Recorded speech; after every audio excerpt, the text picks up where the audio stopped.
Alright, so here is the best way on how you can set up Deepseek for Janitor AI on your phone.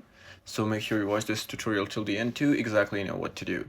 First up, you simply need to go to your web browser, and inside your web browser you need to search up Open Router and just simply go ahead and open it up, the first link.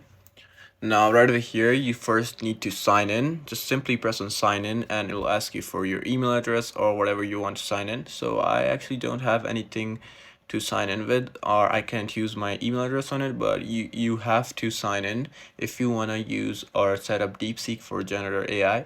Once you've signed in, you need to press on these three horizontal lines on the corner, and right over here you'll see some options, but you just need to go ahead and press on models.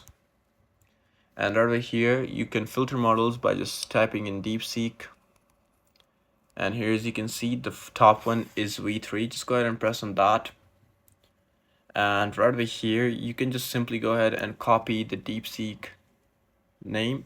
Once you copy it, you can just simply go ahead and use Deepseek in your Janitor AI, and you can just use the documentation and check out the documentation of it, and you're good to go. You could just simply paste it like that and use Deepseek for Janitor AI. So yeah, this is it. I hope this tutorial